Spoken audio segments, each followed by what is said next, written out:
Ама никой няма вътре. Момент, моля. Момент. 2 часа на момент.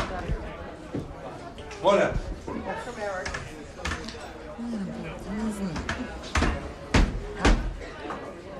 Тогава... Не те пипам. Така ли?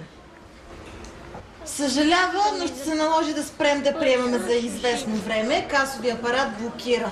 Добре, може ли такова нещо, бе? Как, бе? 2 часа чакаме, бе? Хората пращат хора в космоса за това време. Ама моля ви се, не сте само вие на тази опашка, има и други хора. Какви хора, бе? Ние хора ли сме?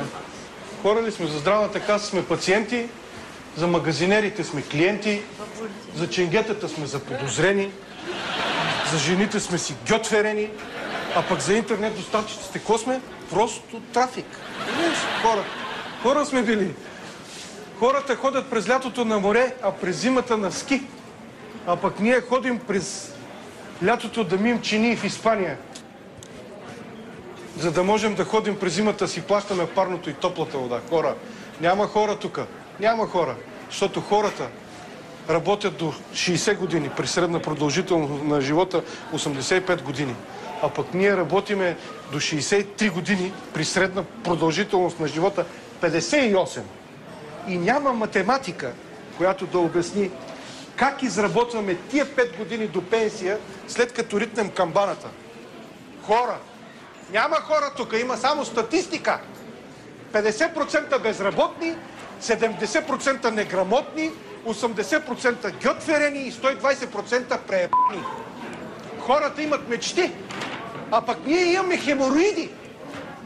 Ако бяхме хора, щяхме да пием марково уиски и да мезим с екзотични плодове, а не да пием екзотична шльокавица и да мезим струшия, направена от тъща ти, от генно модифицирани отпадъци.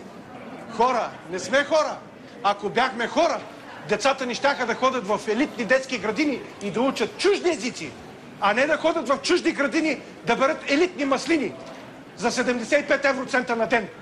И то ви ги плащат само ако чурбаджията е на кеф. Пак после ходи бъди човек. Вместо коктейли на плажа, евтина бира на балкона. Вместо телевизия, реалити бузи и силикон. Вместо грижа за човека, някой ти го набие под наклон. Бръкнеш си в джоба дупка. Излезеш на улиците дупки. Тръгнеш на юг дупница. Потребителската кошница така ни се е свила, че е заприличала на напръсник с дръжка. Ние не сме хора. Ние сме пациентска маса.